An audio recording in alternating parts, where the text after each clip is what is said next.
the letters that he sent me. You're always there for me, as if you have no worries of your own. Thank you for believing in me and loving me, despite the times I caused you doubt and worry. I stay in such close contact with Jordan because I am really Jordan's lifeline. You made no mistakes with me. I just didn't listen to you. Despite his decisions in his life, I still love and support him very much. I want you to know that I will make you proud of me. Your only son, Jordan. Well, Emma says that her worst fear came true when she heard Lee pretending to speak on the phone to Jordan, the father who nearly beat her to death when she was a baby. Now, she says she knew Jenny had been lying and breaking the restraining order that forbids any contact between Lee and her abuser. She was playing with the phone, correct? Yes. And you said, who are you talking to? And what did she say? She said, Jordan. And my blood ran cold. I knew she wasn't talking to him. I knew she was pretending to talk. And I just took the phone from her. Jenny and Lee were living with me at that time. We took the phone downstairs. I gave it to Jenny, and I said, Jenny, Lee tells me that she's been talking to Jordan.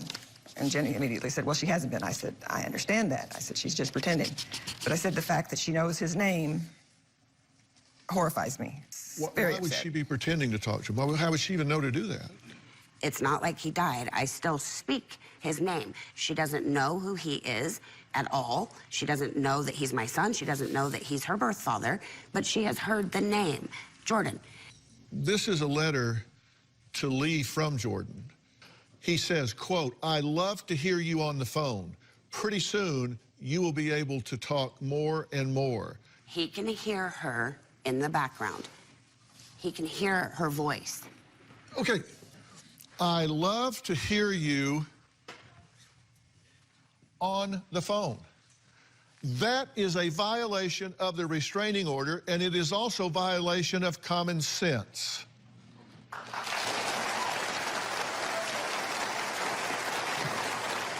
This man stomped her head, gave her 2 brain bleeds, and he's saying, I love to hear you on the phone. This was when she was a year and a half old. This was in 2016. Now that she's older, I don't speak with him on the phone. Then he goes on to say, Daddy does better if he can just do it his way. When you get older, you will understand what I'm talking about. This suggests 2 things to me.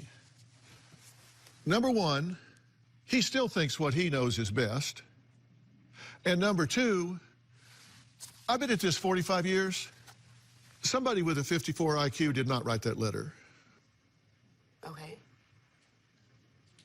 So to say he's intellectually challenged, so he's not accountable for what he did, that you can explain these things away because he's intellectually challenged, that is not the writings of someone with a 54 IQ. I didn't diagnose him. Can I just ask a question? Yeah. You just said that now that Lee is older, this was when she was a year and a half. In February of this year, when you were living with me and that incident with the telephone occurred, she was 4.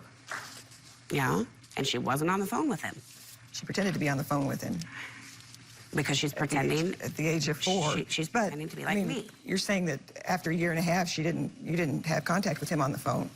You were having No, I didn't say that. I said he's not contacting her. He is not hearing her on the phone. Okay. Well, this profoundly disabled man also wrote her a song.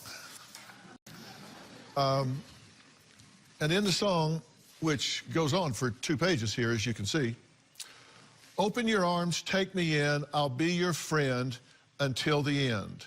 Baby, forgive me now, help me through this bumpy road so I can help you grow this old. Has she seen this? No. Have you read it to her? No. And I really doubt that he wrote that in his own words. That's clearly out of a magazine or something. That is his handwriting? Yeah. Okay, next, Emma says Jenny has a temper that flips like a switch. She says Jenny